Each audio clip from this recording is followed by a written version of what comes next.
También, si se dan cuenta, estoy siguiendo más o menos la tesis de Ricardo Guastini, en el sentido de que el objeto de la interpretación jurídica recae en los textos jurídicos, en los enunciados jurídicos, y más bien el resultado de la labor de interpretación vendría a ser la norma. Recuerden cuando les indicaba, si leemos cualquier artículo de una ley, no sé si hemos hecho el esfuerzo en algún momento de saber cuántas normas jurídicas encontramos en ese artículo específico. Posiblemente hacemos una lectura muy general de la norma y le asignamos un interpretativo en base a lo que estamos leyendo, de repente en base a nuestra experiencia, en fin. Pero de repente nunca nos hemos puesto a analizar cuántas normas jurídicas, cuántos supuestos de hechos a las cuales se les puede asignar una consecuencia jurídica encontramos en ese texto. Pero lo que dice Guastini, lo que es objeto de interpretación es el texto jurídico, la disposición normativa, y más bien la norma es el resultado justamente de esa labor de interpretación.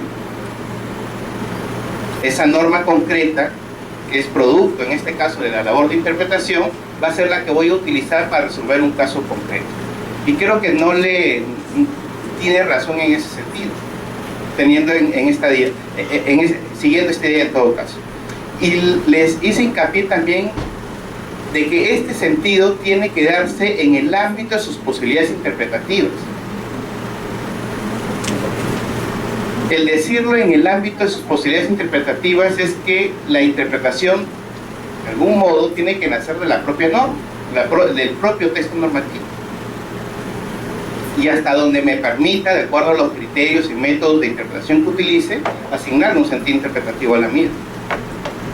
Claro, no vamos obviamente a asumir interpretaciones absurdas de la norma, sino aquellas que sean coherentes, aquellas que sean razonables, aquellas que tengan justificación objetiva, que las podamos justificar adecuadamente. Las interpretaciones absurdas obviamente las tengo que desterrar. Entonces el sentido que le voy a dar a ese texto normativo tiene que estar circunscrito al ámbito de las posibilidades de interpretación que nos dé la propia norma. La siguiente. Entonces, ¿en qué consisten los métodos de interpretación? Son directivas, son reglas, son procedimientos que expresan formas de llevar a cabo la actividad interpretativa. Ahora, nadie nos dice, por si acaso, vamos a comenzar de esa manera. Ustedes tienen que priorizar tal o cual método. Posiblemente uno inconscientemente utiliza métodos de interpretación. Casi todos partimos, si no es que todos, partimos de lo que dice la propia norma, ¿no? De la literalidad de la norma. Algunos posiblemente nos quedamos ahí, otros posiblemente vamos más allá. Eso lo vamos a ver a partir de algunas situaciones concretas. Su objetivo, como les indicaba hace un momento, es desentrañar el contenido y el sentido de los enunciados jurídicos. Ahí tengo que formular una interpretación y lo que les hacía hincapié mucho en la sesión anterior es la justificación. Recuerden que en el derecho no hay verdades absolutas. Depende de lo que yo diga y cómo lo fundamento. Les hacía hincapié mucho en las decisiones judiciales. Por ejemplo, la puerta de entrada siempre es la motivación. Les comentaba el caso de una acusación fiscal. O sea, ahí había problemas, si se dan cuenta, en la fijación de los hechos relevantes en el caso. O sea, en la interpretación de los hechos. Si no quedan claros los hechos relevantes en el caso concreto, mayores problemas vamos a tener al momento de hacer la interpretación jurídica en estricto. Y obviamente, si tenemos esos dos problemas, vamos a llegar a tener resultados que no son los más adecuados. Así es. ¿Y cuáles son estos métodos? Los que en la doctrina ya está consensuado, en todo caso algunas pautas, algunas reglas. Comenzamos siempre por el método literal, gramatical o declarativo, también lo voy a encontrar. Esos son los nombres, ¿no? Literal, gramatical o declarativo. Lo que busca es extraer el significado de la literalidad de las palabras y los enunciados en que están expresadas. Y ahí he puesto en otro color 3 temas que quiero comentar con ustedes, que es el lenguaje ordinario, pero que tiene un significado dentro del discurso jurídico y el lenguaje propiamente técnico. A veces puede quedar claro qué dice la norma, pero a veces ese qué dice la norma no me da claridad para conocer qué quiere decir la norma. Los énfasis son distintos. Una cosa es que yo entienda qué dice la norma a partir de un análisis de normas jurídicas, específicamente sacando cuáles son las normas jurídicas que puedo encontrar en el texto normativo, en el texto legislativo, y otra cosa es qué quiere decir la norma. Porque ahí yo estoy buscando ya el sentido. Ahora, el método gramatical o literal tiene como punto de partida justamente la literalidad de las palabras que se utilizan en la norma. Y les puse 3 aspectos a evaluar porque son los que nos encontramos usualmente. Hay muchas palabras que se utilizan para redactar normas que están en el lenguaje ordinario y posiblemente todos entendamos eso. Pero también pueden haber palabras de lenguaje común u ordinario, pero que tienen un sentido distinto dentro del discurso o dentro del ámbito jurídico. Por ejemplo, si encuentran una norma procesal y le dicen requiere de un auto motivado, obviamente a nadie se le ocurriría que auto se está refiriendo a un vehículo. O sea, estamos llevando, porque así podemos encontrar muchos ejemplos. Autos está haciendo referencia a ¿qué? A una decisión, a un tipo de resolución judicial. Tenemos los decretos, la resolución, en este caso los autos y las sentencias, ¿no?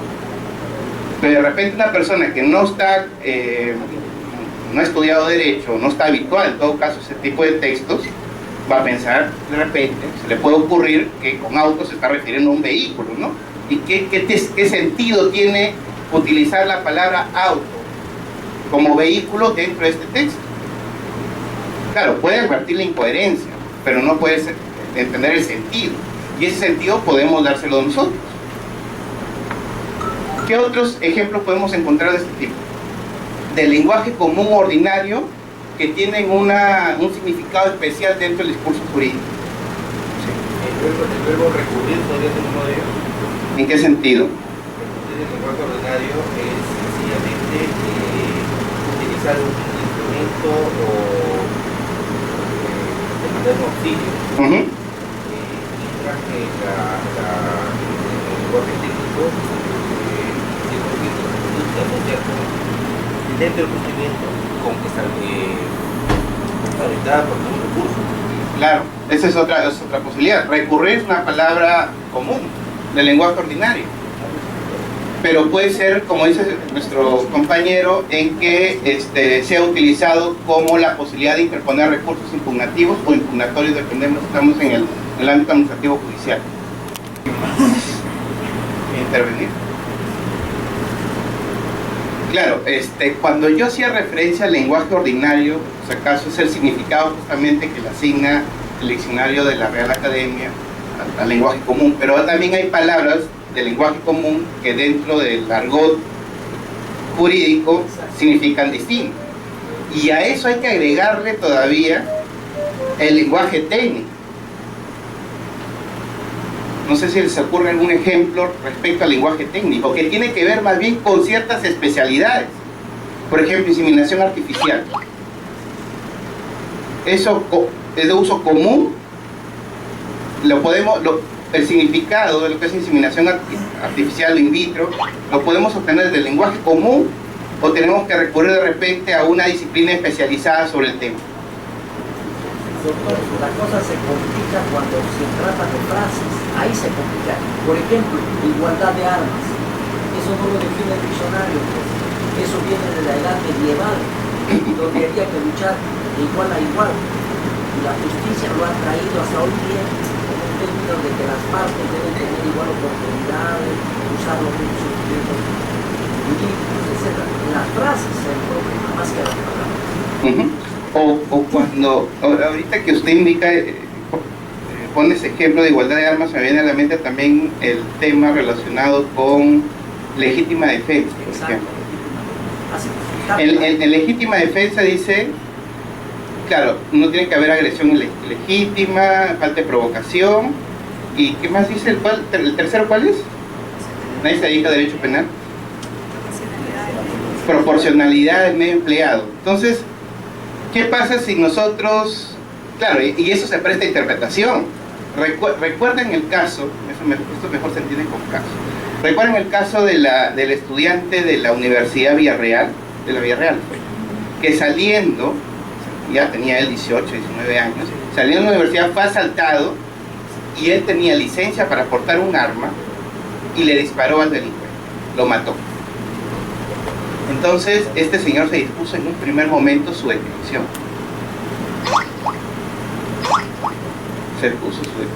Pero ahí comenzó la discusión sobre el tema de la legítima defensa, pero eso lo hizo en legítima defensa porque es que el señor tiene que estar detenido.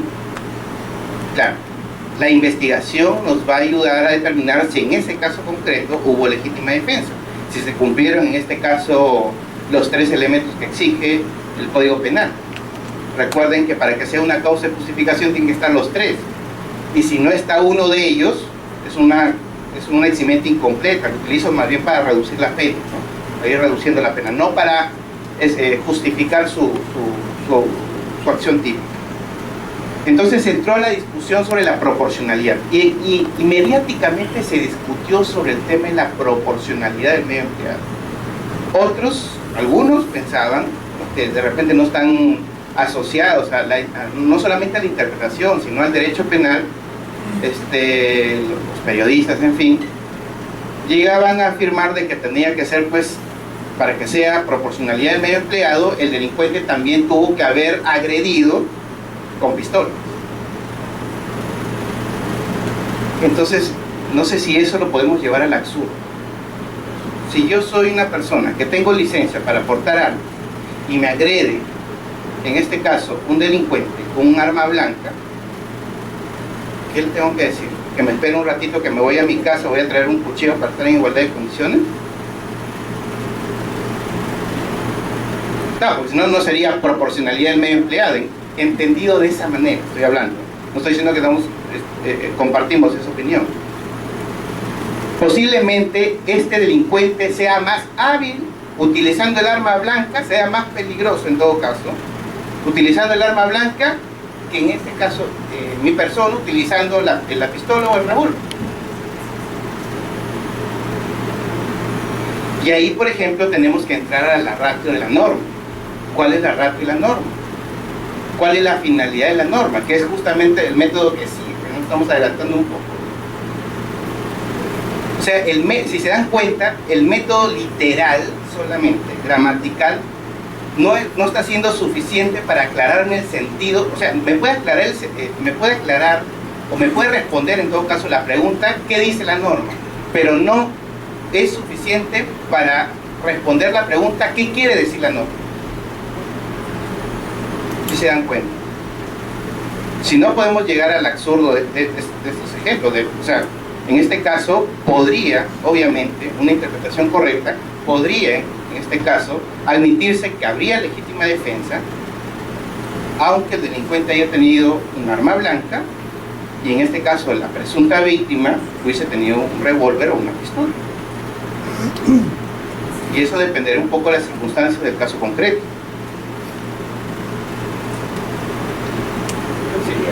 Solamente estaba haciendo referencia un poco al tema de la rigurosidad, porque no tiene mucho sentido también solamente recopilar sentencias sobre un determinado tema, sino más bien organizar los criterios. De ahí podemos hablar al final sobre el tema de la vinculatoriedad, qué tanto pesa, si son vinculantes, no son vinculantes.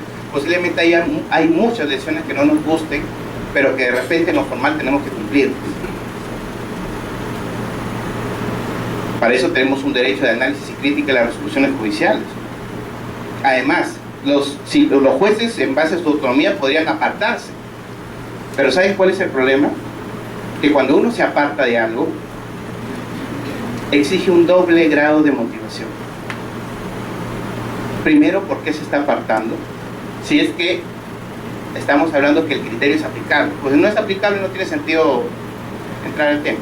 Si el criterio es aplicable y hay una decisión que tengo que tomarla en cuenta, no la tengo que obviar, el juez, pongamos, hablo de juez porque normalmente es el juez que interpreta y aplica, ¿no? A veces nosotros, los que se dedican a escribir, posiblemente acá hay muchas personas que escriben hacemos una interpretación casi en abstracto, no aplicada a casos específicos. Pero les comentaba este tema de la asignación del sentido interpretativo, que sí es necesario tomarlo en cuenta para no llegar a resultados que puedan tener dificultades, nos pueden traer dificultades posteriormente. Entonces, en el método literal, gramatical o declarativo, toma en cuenta la literalidad de las palabras, de los enunciados que son objeto de interpretación, pero sí hay que tener en cuenta lo que nos dice el lenguaje ordinario, palabras que se utilizan en el lenguaje ordinario pero que tienen un significado especial en el ámbito jurídico, y además el tema del lenguaje técnico. Aquí algunas ideas fuerzas en relación con el método gramatical. Sin duda es el punto de partida y lo primero que uno hace. ¿Quién no parte del método gramatical o literal? ¿Eso nos convierte en tecnicistas solamente? No, es el punto de partida. Es la norma. Es lo que obliga en principio. Es a lo que debo darle sentido. Entonces es el punto de partida. Es el punto de partida, lo primero que uno hace en lo práctico es eso. Permite conocer qué dice y de qué trata la norma objeto de interpretación.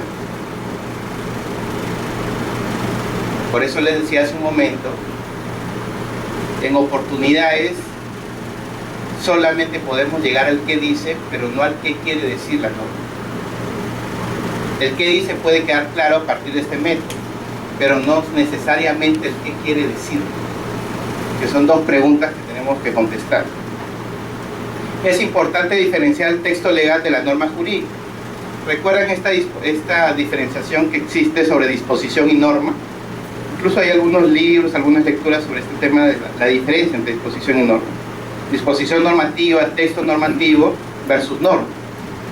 En un texto, incluso Marcial Rubio, en su libro de Introducción al Derecho, también lo plantea, ¿no? En un texto normativo, un texto legislativo, pueden haber varias normas jurídicas.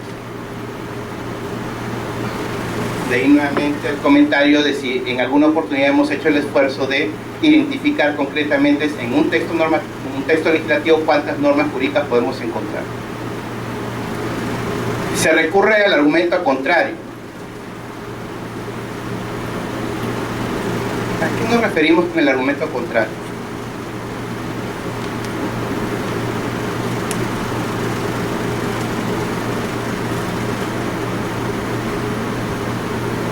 Y ahí hay un punto importante, la correspondencia entre la intención del legislador y el texto normativo. Lo que ha querido decir el legislador está en la norma, y lo que no ha dicho justamente es lo que no quiere decir, por tanto está prohibido. Pero algunos interpretan, ese por ejemplo es un sentido interpretativo del argumento contrario para reafirmar en todo caso la intención del legislador.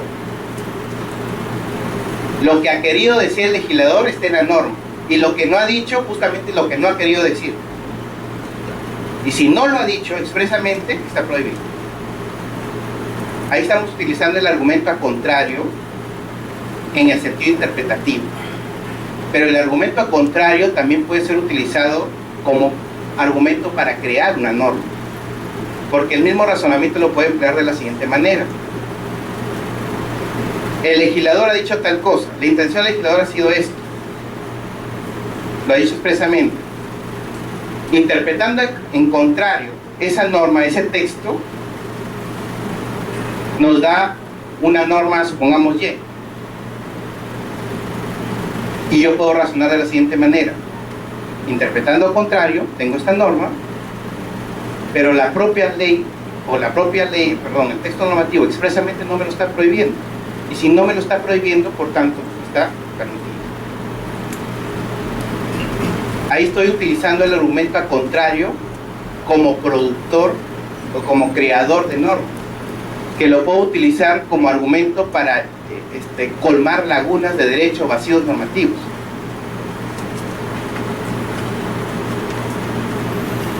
Les pongo otro ejemplo.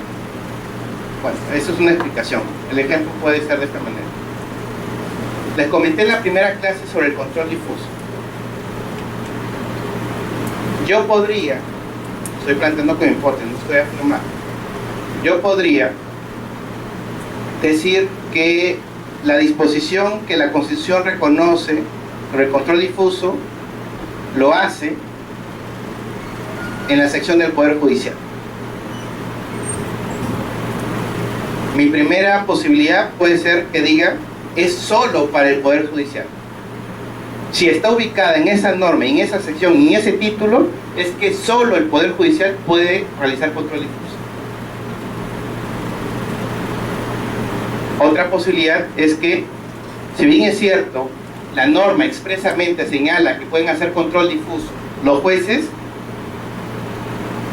tampoco es que esté prohibido de que el control difuso lo puedan hacer otros órganos que realicen función jurisdiccional. Si la norma constitucional no lo prohíbe expresamente. Y ahí puedo ingresar muchos otros órganos, Justicia Militar, Jurado Nacional de Elecciones. Es más, recuerden lo que les comentaba del control difuso por parte de la administración pública. A lo que voy es que el argumento al contrario, dentro del método literal o gramatical, puede ser utilizado dentro de la teoría de interpretación como un método de interpretación, como un argumento de interpretación, pero también puede ser empleado como un argumento productor o creador de normas frente a una laguna o un vacío normativo.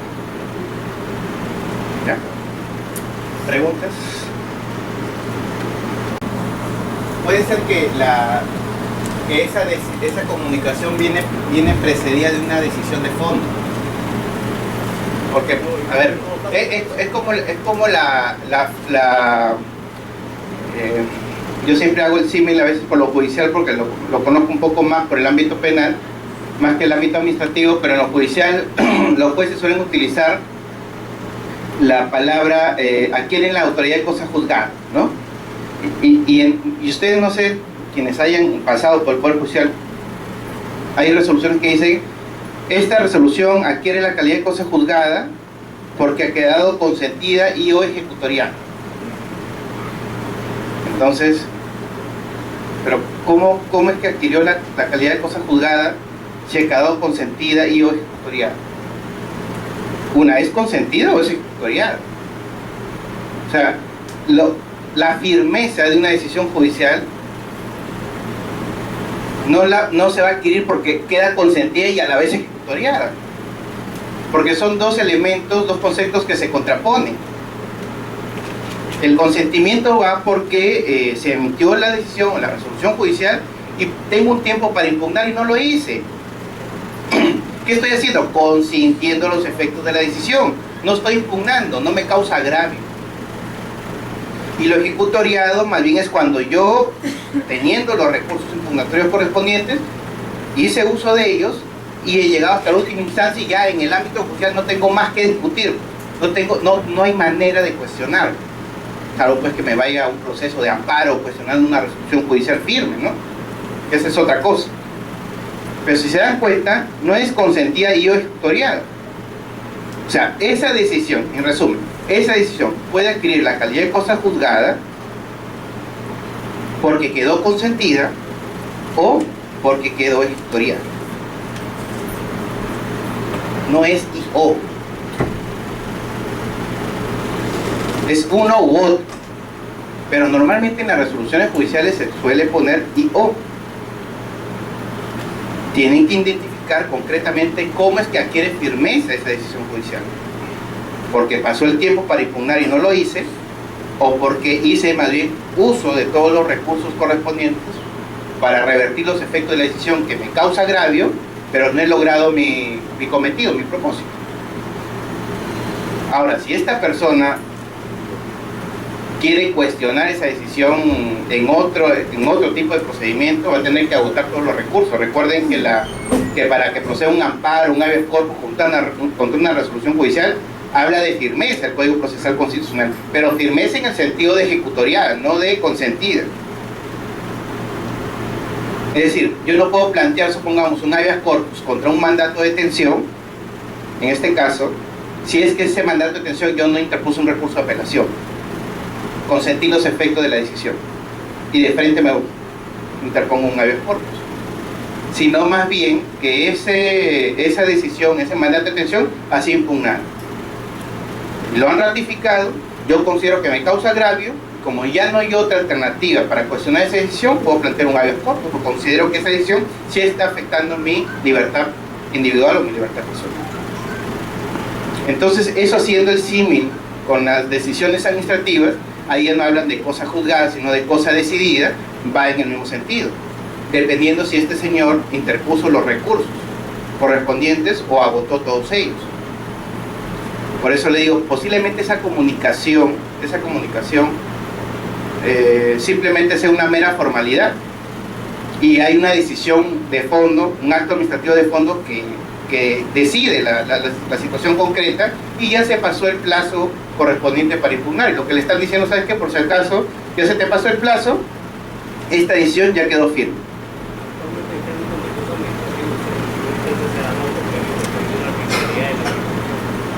¿Perdón?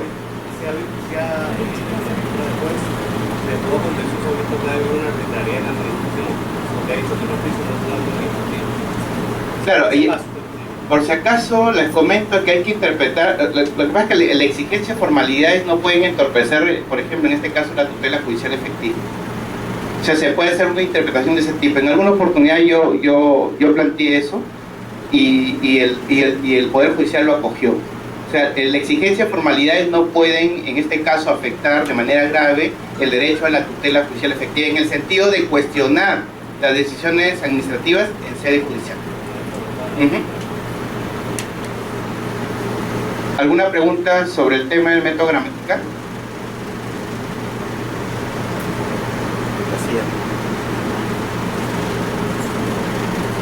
El método lógico también lo van a encontrar como el método lógico, ratio legis o teleológico.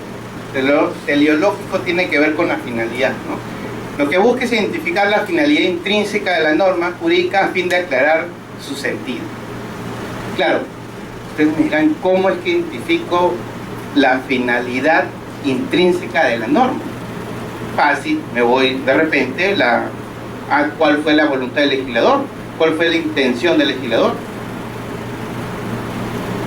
Ellos me deben ayudar en todo caso a descubrir cuál es la voluntad de la norma. ¿Ustedes creen eso?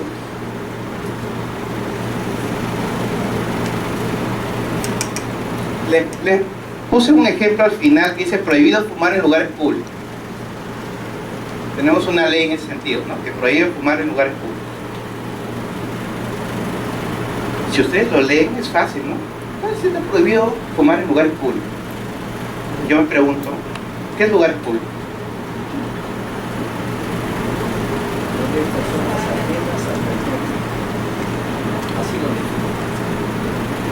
Acá el doctor tiene una forma de entenderlo, y posiblemente muchas otras aquí tienen otra forma de entenderlo. ¿A qué nos referimos con lugares? O sea, si se dan cuenta, el que dice queda claro. Prohibido fumar en lugares públicos. Es más, hasta podemos decir, ni siquiera es clara la norma, ¿no? Y esos criterios, yo me preguntaría, ¿de dónde han sido extraídos? De la doctrina. Ya, que la doctrina, y vamos a ver, son sugerencias. Son sugerencias, sugerencias sobre cómo interpretar normas. ¿Cuál es el sentido, no? Pero no obliga. Pero muchos de nosotros nos basamos en doctrina. Pero a nadie se le ocurre primero poner la doctrina por delante y después la jurisprudencia, ¿no? Un marco de referencia. ¿Qué más? ¿Cuál sería? Queda clarísimo qué dice la norma, pero el qué quiere decir parece que no es tan claro. Prohibido fumar en lugares públicos. ¿Qué pasa si yo fumo en un parque? ¿Qué pasa si yo fumo caminando por la vereda a la Defensoría del Pueblo? ¿Qué pasa si yo fumo, me paro en la Plaza de Armas mirando al frente al Palacio, fumando mi cigarro? Claro, uno dice sí, otros no pasa nada. Pero ese no pasa nada, sí o no, ¿por qué llegamos a ese modo de entender la norma?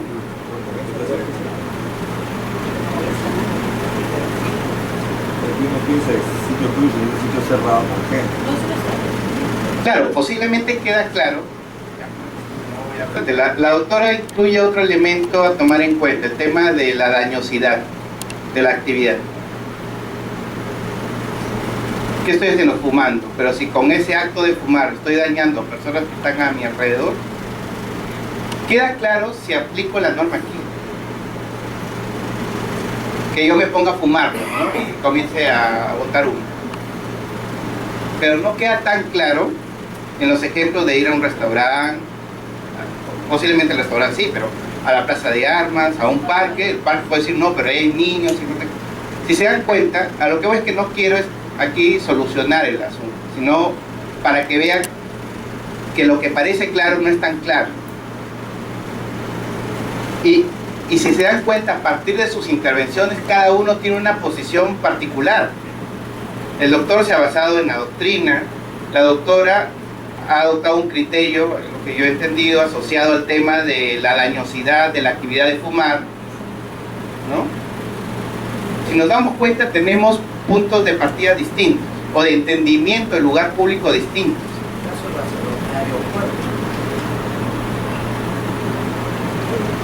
Ahora, lugares públicos puedo decir que solamente son aquellos ubicados en entidades públicas.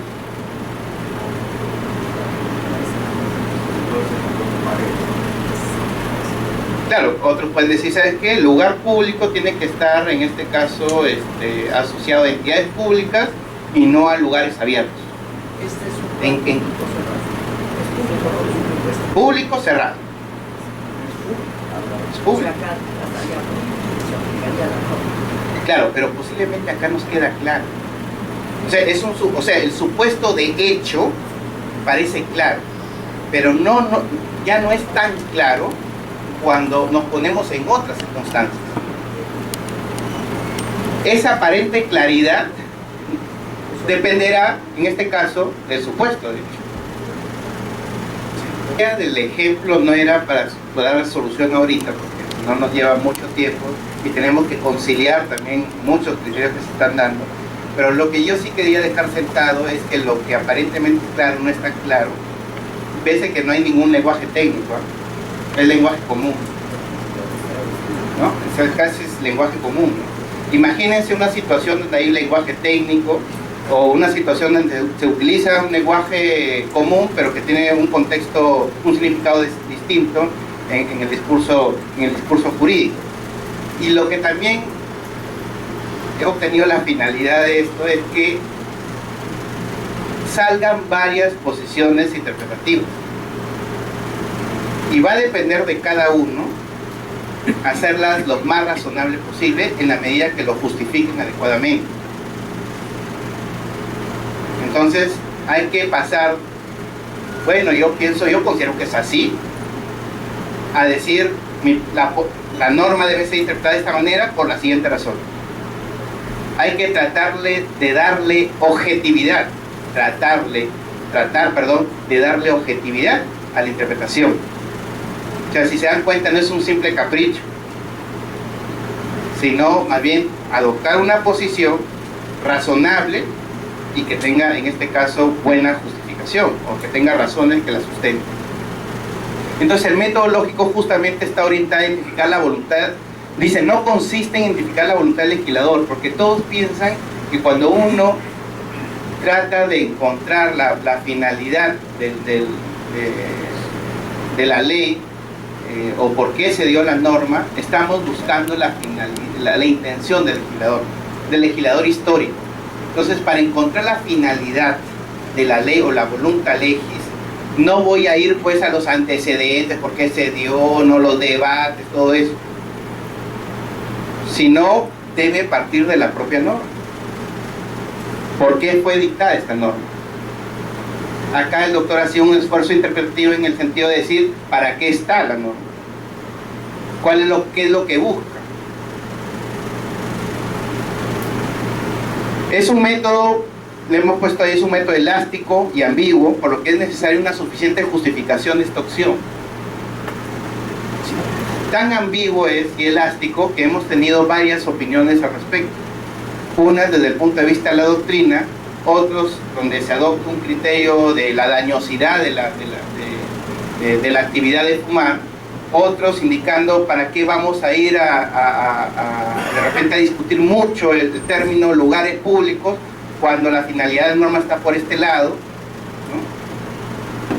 Todas ellas muy respetables, para las cuales le tenemos que dotar de objetividad, y le dotamos de objetividad con razones. La siguiente. Ya. El método sistemático, lo que consiste en identificar su significado teniendo en cuenta su pertenencia a un determinado grupo o contexto normativo. Deben, y aquí sí es importante esa lectura que les he dado también de, no es lectura, es una sentencia tribunal sobre el sistema de fuentes. Se supone que ustedes, y eso siempre se dice, que el ordenamiento jurídico debe ser pleno, la característica de plenitud, debe ser coherente, contradictorio, y si en principio encontramos contradicción hay que buscar conciliar, justamente buscar una opción interpretativa que concilie y que evite esa contradicción. No sé si ustedes en la interpretación constitucional han escuchado este principio de unidad de la Constitución, ¿no? Pueden haber supuestamente disposiciones en la Constitución que parecen contradictorias, pero el intérprete tiene que buscar aquella que más bien armonice las disposiciones de la Constitución. Más o menos ese es el mismo razonamiento. Se tienen en cuenta estas características de plenitud del ordenamiento jurídico, de ser coherente, no contradictorio, y para eso existen principios aplicables, algunos criterios específicos para justamente evitar que esa contradicción se manifieste o solucionar, en todo caso, darle una salida a esa posible contradicción. Se los pongo con un ejemplo que tiene que ver con derechos fundamentales. Si yo en este momento, acá el doctor, me refiero, lo califico, y en esa acción de calificación, obviamente no positiva, sino que estoy insultándolo, en cristiano lo estoy insultando, y él se siente ofendido, él va a considerar que su honor y su buena reputación está por los suelos y que yo estoy afectando, vulnerando su derecho al honor y a la buena reputación. El resto que funcione como jurado, ¿ya? Pero yo también puedo adoptar mi posición. ¿Cuál va a ser mi posición? Que lo que yo he dicho del doctor forma parte de mi libertad de expresión. Yo tengo derecho a expresarme libremente, a decir lo que yo pienso, a expresar mis ideas, y eso es lo que yo pienso del Señor. Aparentemente, no, perdón, más que aparentemente, ya me estoy adelantando. Regularmente decimos, ahí hay un conflicto de derechos, ¿no? Conflicto de derechos entre la libertad de expresión de Alex Rueda y el derecho al honor y la buena reputación del doctor. Si nosotros vamos a la Constitución reconoce mi derecho a la libertad de expresión y de información, pero también reconoce la Constitución el honor y la buena reputación del doctor. Ambos son derechos fundamentales. La salida que en la actualidad se da para la tesis conflictivista de los derechos es que existe en este caso un conflicto y lo que tenemos que hacer es ponderar. Ese es lo que se dice en la actualidad. Entonces ponderamos ambos derechos y buscamos cuál debe prevalecer sobre el otro.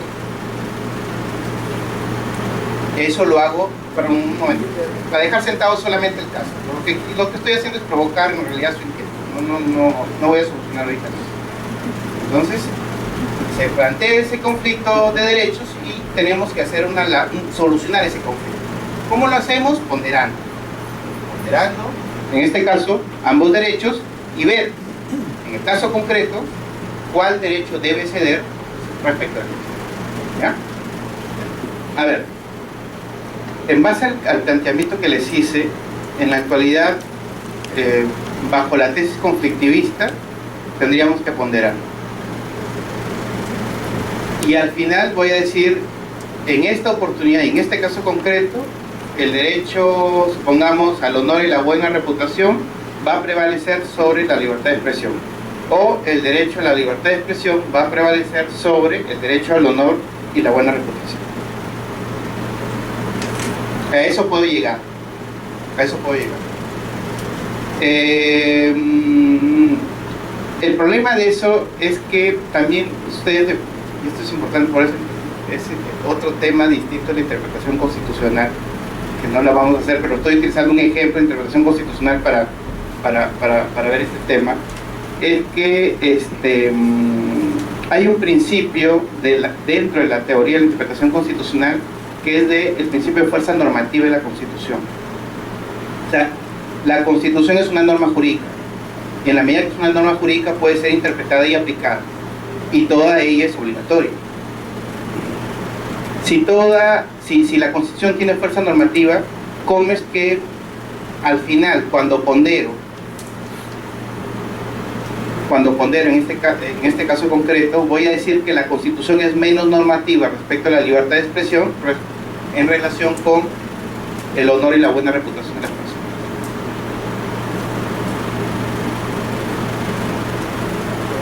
Y ahí me trae a la mente otra de las tesis que se han planteado en la teoría constitucional, que es la tesis unitaria, en el sentido de determinar el contenido del derecho, el contenido en este caso de los derechos fundamentales en juego. Y ahí tenemos, si nos damos cuenta, y voy a utilizar de insumos muchas de las intervenciones, por eso les decía al comienzo de la sesión anterior, nosotros posiblemente utilizamos criterios sin darnos cuenta, el tema de la racionalidad y todo eso. Yo me pregunto, ¿para qué está la libertad de expresión?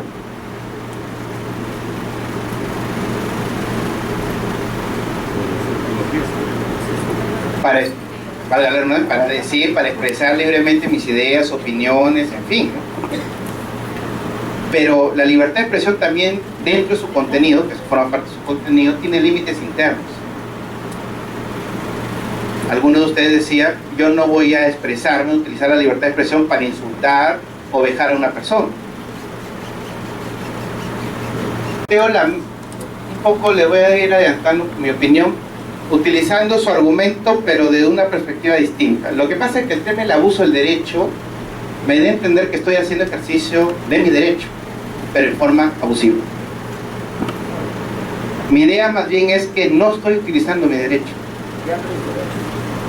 ¿Por qué? Porque la libertad de expresión tiene una finalidad, tiene un objeto: expresar ideas libremente, opiniones, juicios de valor. Pero también tiene límites internos dentro de ese contenido del derecho fundamental. El límite interno dentro del contenido de la libertad de expresión es que esas opiniones, juicios de valor, no sean ¿qué cosa?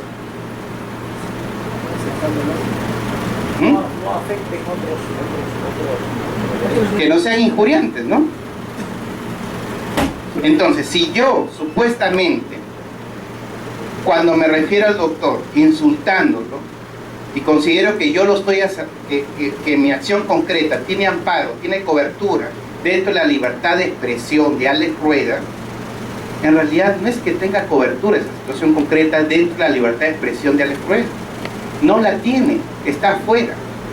Y si está fuera del contenido de la libertad de expresión,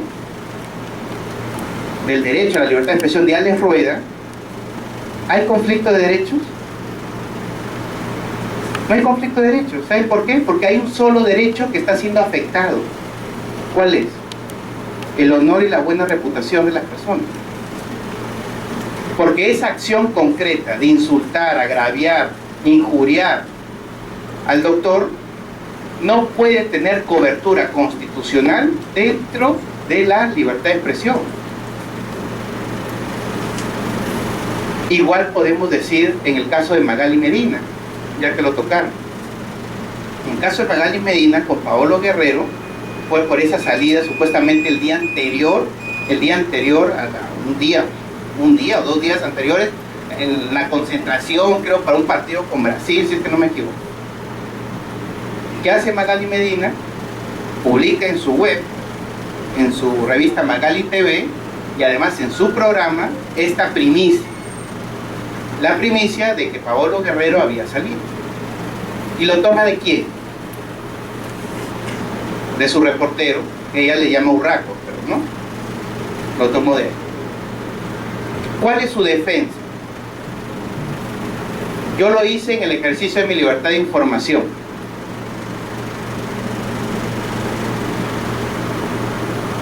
Lo hice en el ejercicio de mi libertad de información. Además, alegó el principio de confianza. Yo confío en mis reporteros.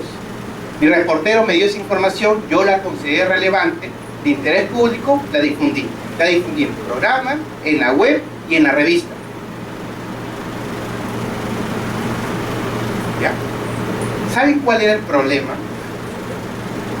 Que la información que se difundió no era exacta. Sí había, no tanto por la relevancia, sino que no era exacta. O sea, los datos, las horas no correspondían.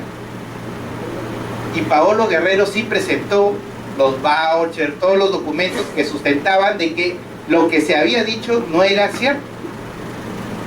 Entonces, así como hemos dicho que para la libertad de expresión tiene límites internos, que en este caso las expresiones, los juicios de valor no sean injuriantes, para la libertad de información también puede existir un límite interno. Eso es un ejercicio en este caso de los periodistas. La veracidad de la información que van a difundir, pero no la veracidad en el sentido de certeza, sino de prestar toda la diligencia requerida para verificar que esa información que van a difundir es la que corresponde. En este caso, ella trató de defenderse en la libertad de información y en el principio de confianza, porque ese dato se lo facilitó su reportero. Obviamente fue condenado. Claro, pero para terminar, en el caso concreto, ¿qué se hizo? Ponderación. O sea, podemos llegar, si se dan cuenta, por los dos caminos que les estoy proponiendo, al mismo resultado. Pero creo que es mejor entrar por el tema del contenido de los derechos para identificar cuál es la finalidad, justamente que estamos hablando de la ratio ley, de la voluntad de la norma o la voluntad de la ley, para identificar concretamente para qué están los derechos. Así como hemos identificado para qué está el derecho a la libertad de expresión y la libertad de información, cuál es su contenido mínimo y cuáles son los límites internos, también podemos hacer eso con otras normas identificando la ratio ley. ¿Que es complicado? Es complicado. Pero si dan cuenta, hemos llegado al mismo resultado, pero por dos caminos distintos. En lo particular, yo opto por el segundo camino. Pero actualmente siempre utiliza mucho el tema de la ponderación.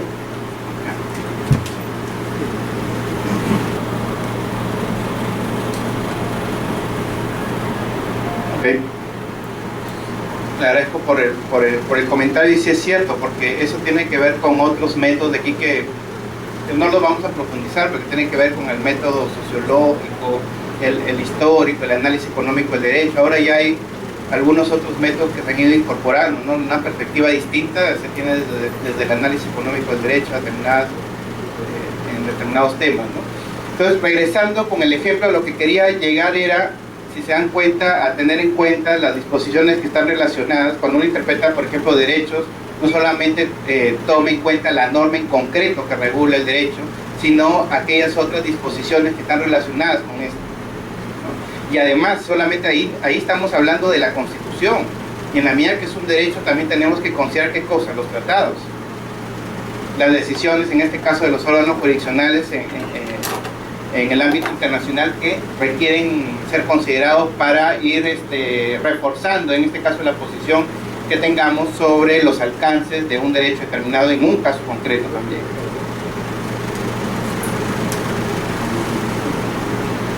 El siguiente.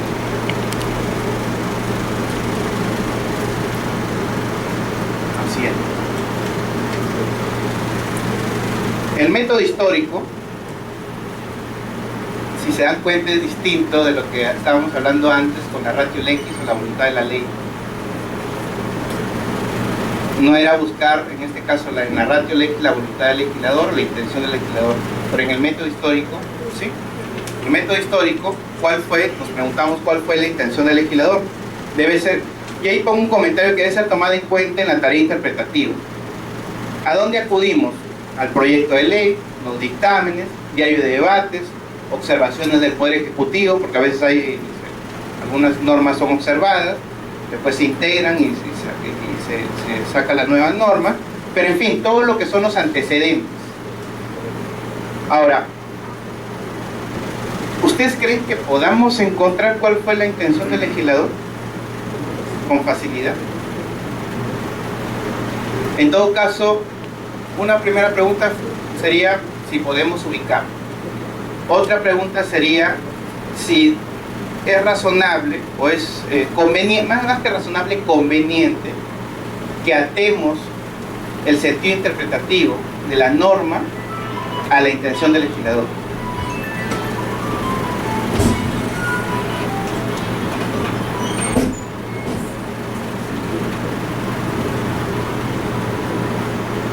¿Qué opinan? Sin duda, muchos a veces vamos, yo particularmente varias veces he ido a ver qué es lo que quisieron decir, hubo los antecedentes, voy al diario de debates, en la discusión encuentro razones, ¿no?, que me ayudan a fijar un sentido interpretativo. Particularmente para este tema, me acuerdo que en lo del servicio militar acudí al diario de debates. El problema es que en el diario de debates no había mucho, entonces no encontré mucho, pero en otras queda más claro, especialmente en los dictámenes, ¿no? El sorteo, por el sorteo. Pero les planteo esas dos preguntas, ¿no? Una, si es fácil obtener la voluntad del legislador, y otra, si es conveniente atar el sentido interpretativo de la norma a la voluntad o a la intención del legislador.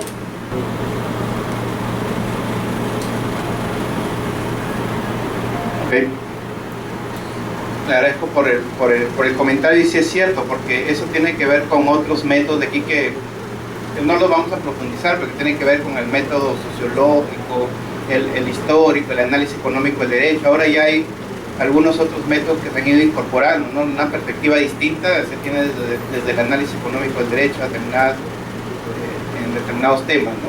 Entonces, regresando con el ejemplo, lo que quería llegar era, si se dan cuenta, a tener en cuenta las disposiciones que están relacionadas. Cuando uno interpreta, por ejemplo, derechos, no solamente tome en cuenta la norma en concreto que regula el derecho, sino aquellas otras disposiciones que están relacionadas con esto, ¿no? Y además, solamente ahí estamos hablando de la Constitución, y en la medida que es un derecho también tenemos que considerar qué cosa, los tratados, las decisiones, en este caso de los órganos jurisdiccionales en el ámbito internacional, que requieren ser considerados para ir reforzando, en este caso, la posición que tengamos sobre los alcances de un derecho determinado en un caso concreto también.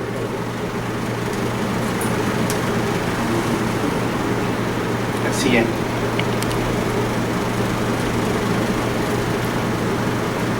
El siguiente. El método histórico, si se dan cuenta, es distinto de lo que estábamos hablando antes con la ratio legis o la voluntad de la ley.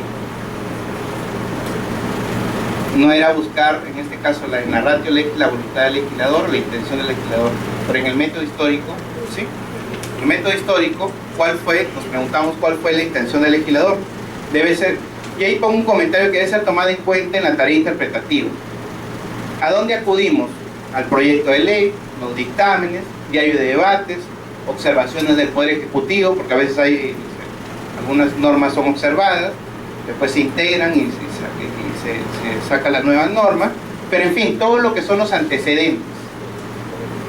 Ahora, ¿ustedes creen que podamos encontrar cuál fue la intención del legislador?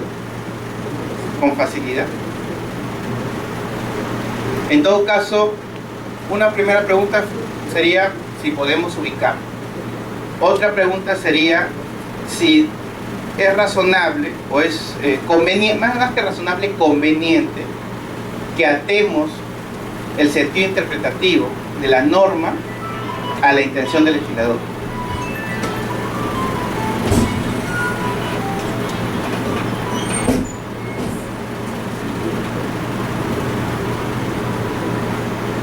¿Qué opinan? Sin duda, muchos a veces vamos, yo particularmente varias veces he ido a ver qué es lo que quisieron decir, hubo los antecedentes, voy al diario de debates, en la discusión encuentro razones, ¿no?, que me ayudan a fijar un sentido interpretativo. Particularmente para este tema, me acuerdo que en lo de servicio militar acudí al diario de debates. El problema es que en el diario de debates no había mucho, entonces no encontré mucho, pero en otras queda más claro, especialmente en los dictámenes, ¿no? El sorteo, por el sorteo. Pero les planteo esas dos preguntas, ¿no? Una, si es fácil obtener la voluntad del legislador, y otra, si es conveniente atar el sentido interpretativo de la norma a la voluntad o a la intención del legislador. Para adelantarles un poco, en lo particular pienso que sí es importante tenerlo como un elemento más, pero que no puede ser el determinante. Una, porque es difícil encontrar la intención del legislador teniendo demasiados congresistas, supongamos, el producto de la ley, pero son muchos grupos parlamentarios, muchos congresistas, identificar concretamente la voluntad es un poco difícil. Además, recuerden que las normas, si sale hoy día publicada en El Peruano, esta ha tenido una justificación concreta y se ha dado en base a unas circunstancias concretas, pero estas circunstancias pueden cambiar en el camino. Entonces, si atamos el sentido interpretativo de la norma a la intención, puede ser que cambien esas circunstancias, la norma se vuelva obsoleta. ¿Ya? Claro, mejor hay que se petrifica al poco tiempo, mejor hay que darle más bien mayor grado de independencia a la norma. Por eso es que ahí he puesto esta idea, recordar que una vez dictada la norma quiere vida propia, darle mayor grado de independencia y que sea interpretada en base a su texto y en base a las circunstancias que se den en el momento que tiene que ser interpretada. Sí. Entonces ahí sí, en lo particular creo que sí lo debemos tomar en cuenta como un criterio adicional, un método adicional, pero no debe ser el determinante, porque si atamos eso, la intención, el sentido a la interpretación del legislador, simplemente al poco tiempo la norma muere, porque van a cambiar las circunstancias. ¿Ya? La siguiente. El tribunal, ¿qué ha dicho al respecto? Una vez que entra en vigencia la norma, esta tiene vida propia, por lo que su interpretación puede e incluso debe encontrarse más allá de cuál haya sido la voluntad del legislador al expedir. Este criterio está previsto en un par de sentencias, en tres sentencias, pero también va en el mismo sentido. La siguiente. Y acá el tribunal dice, no es la voluntad de la ley, perdón, no es la voluntad del legislador, sino la voluntad de la ley la que tiene relevancia a efecto de interpretación, ¿no?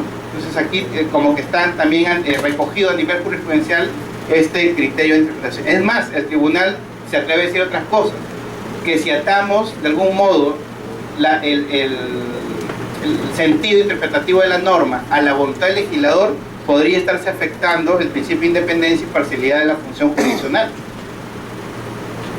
O sea, lo que obliga, a cualquier intérprete lo que le obliga es el texto de la norma, no lo que quiso decir tal persona, ¿no? La siguiente. Ahí hay una cita de Traseñite, esa lectura se las he pasado también, que dice: el hecho de que el legislador haya creado la ley no le da más derechos sobre ella que el que tiene el padre sobre las expresiones del hijo que ha procreado. Creo que eso grafica muy bien lo que estamos diciendo. Eso lo pueden tener con mayor desarrollo en la lectura que les pasé. Las circunstancias en las que se dicta la norma van a variar necesariamente. Si la atamos, si la anclamos, la norma de algún modo va a morir, por decirlo entre comillas, al poco tiempo. No va a poder ser aplicada. Más bien debe adaptarse a las circunstancias nuevas. La siguiente.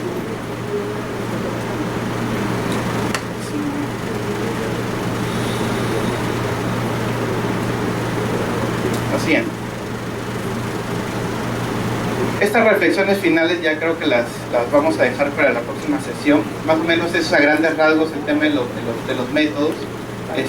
Lo que debe quedar claro es que es importante el método gramatical como punto de partida, pero tiene que ser complementado con otros. La intención del legislador, la voluntad del legislador, los antecedentes, todo eso tienen que tomarse en cuenta, pero en lo particular pienso que no se puede anclar el sentido interpretativo de la norma a esos antecedentes, porque lo que nos obliga en todo caso es lo que está en el texto de la norma, y hay que interpretarla en base a ese texto. ¿Ya? Y de ahí hacemos en la última sesión unas reflexiones finales y unos casos concretos relacionados con el ámbito parlamentario. ¿Ya? Gracias.